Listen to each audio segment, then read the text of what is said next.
जय श्री राम जी भक्तों, आज आप सुनेंगे श्री रामचरितमानस जी के अयोध्या कांड का 169 नंबर का दोहा। जैसा कि आप हर दिन 3 दोहा सुनते हैं और इसके अंदर जितनी चौपाइयाँ आएंगी सारी चौपाइयों को अर्थ के साथ सुनाऊंगी। तो शुरू करते हैं, आप ध्यान से सुनिए। हम आरंभी हरि कथा, तुम निर्वाहन आए सुआसन लीजिए, सुनहु वीर हनुमान। सियावर रामचंद्र की जय, बोलो बजरंगबली की जय, बोलो सब देवी देवों की जय। विश्व भरण पोषण कर जोई, ताकर नाम भरत यस होई। तात हृदय धीरज धरहूँ, करहूँ जो अवसर आज। उठे भरत गुर बचन सुनी, करन कहु सब साज। सिया राम। वशिष्ठ जी ने कहा, हे तात, हृदय में धीरज धरो और आज जिस कार्य के करने का अवसर है उसे करो। गुरु जी के वचन सुनकर भरत जी उठे और उन्होंने सब तैयारी करने के लिए कहा। नृपतनु वेद विदित अनवावा, परम विचित्र विमानु बनावा। गही पद भरत मातु सब राखी, रही रानी दर्शन अभिलाखी। वेदों में बताई हुई विधि से राजा की देह को स्नान कराया गया और परम विचित्र विमान बनाया गया। भरत जी ने सब माताओं को चरण पकड़ कर रखा, अर्थात प्रार्थना करके उनको क्षति होने से रोक लिया। वे रानियां भी श्री राम के दर्शन की अभिलाषा से रह गईं।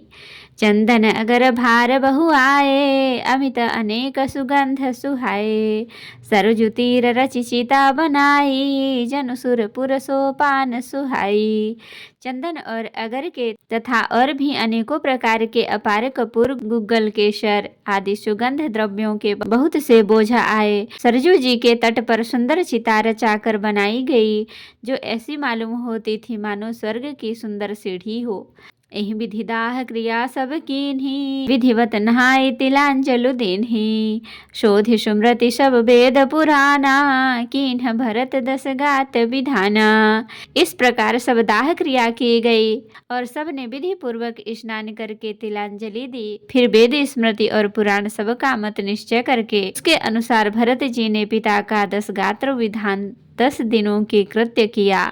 जहाँ जस मुनिवर आय सुदीन्हा, तहाँ तस सहस भांति सब कीन्हा। भय विशुद्ध दिए सब दाना, धेनु बाज गज वाहन नाना।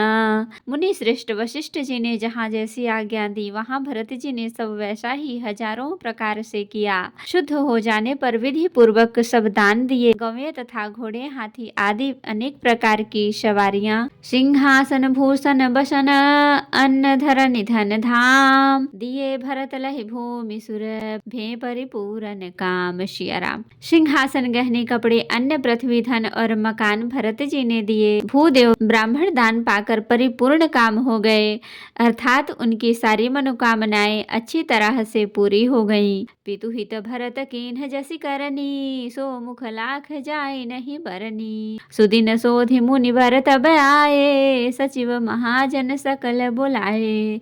पिताजी के लिए भरत जी ने जैसी करनी की वह लाखों मुखों से भी वर्णन नहीं की जा सकती। तब शुभ दिन शोध कर श्रेष्ठ मुनि वशिष्ठ जी आए और उन्होंने मंत्रियों तथा सब राजाओं को बुलाया। बैठे राजसभा सब जाई, पठे बोली भरत दो भाई। भरत वशिष्ठ निकट बैठारे, नीति धर्ममय वचन उचारे। सब लोग राजसभा में जाकर बैठ गए। तब मुनि ने भरत जी तथा शत्रुघ्न जी दोनों भाइयों को बुलवा भेजा। भरत जी को वशिष्ठ जी ने अपने पास बैठा लिया और नीति तथा धर्म से भरे हुए वचन कहे। प्रथम कथा सब मुनिवर बरनी, कै कै कुटिल कीन्हि जसि करनी। भूप धर्म व्रत सत्य सराहा, जेहि तनु परिहरि प्रेम निबाहा। पहले तो कैकेयी ने जैसी कुटिल करनी की थी, श्रेष्ठ मुनि ने वह सारी कथा कही। फिर राजा के धर्म व्रत और सत्य की सराहना की, जिन्होंने शरीर त्याग कर प्रेम को निभाहा। कहत राम गुणशील सुभाऊ, सजल नयन पुल क्यों मुनि राऊ।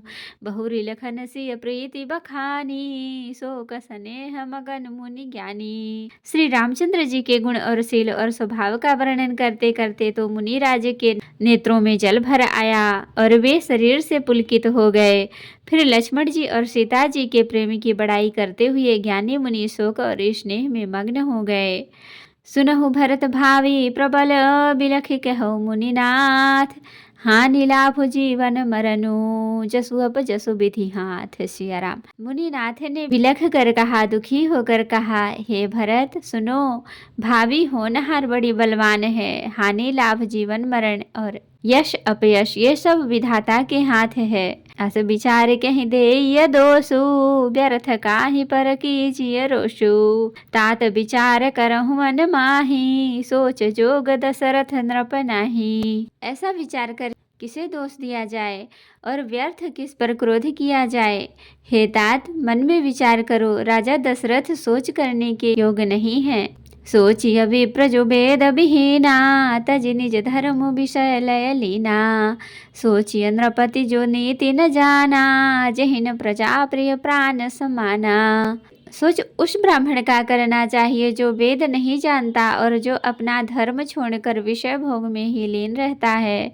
उस राजा का सोच करना चाहिए जो नीति नहीं जानता और जिसको प्रजा प्राणों के समान प्यारी नहीं है। सोचिय वयसु कृपन धनवानु, जो न अतिथि शिव भगति सुजानु, सोचिय शूद्र विप्र अवमानी, मुखर प्राण प्रिय ज्ञान गुमानी।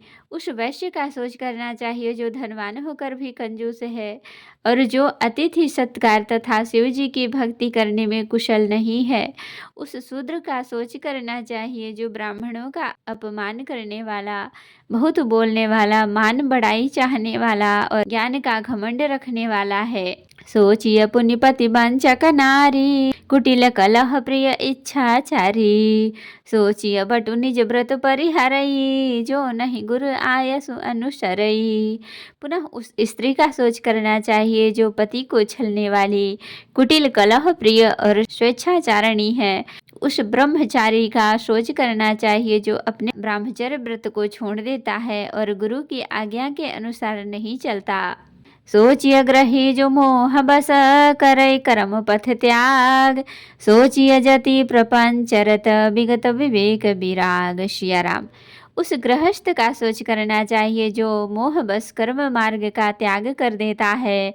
उस सन्यासी का सोच करना चाहिए जो दुनिया के प्रपंच में फंसा हुआ है और ज्ञान वैराग्य से हीन है। तो भक्तों, आज के लिए इतना ही। कथा विसर्जन होत है, विदा हो हनुमान, राम लखन सीता सहित सदा करहु कल्याण। कहु दंडवत प्रभूषण, तुम ही कहु कर जोर, बार बार रघुनाथ कहीं सुरत करायहु मोर। नाथ एक वर मांग्यहु, सोई कृपा करि देहु, जन्म जन्म प्रभु पद कमल, कबहु घटै जनि नेहु।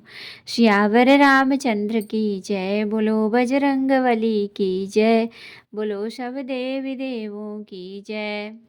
तो भक्तों, अगर वीडियो पसंद आई हो तो लाइक करें, शेयर करें, कमेंट करें और सब्सक्राइब भी कर लें ताकि मेरी हर वीडियो आपको आसानी से मिल सके।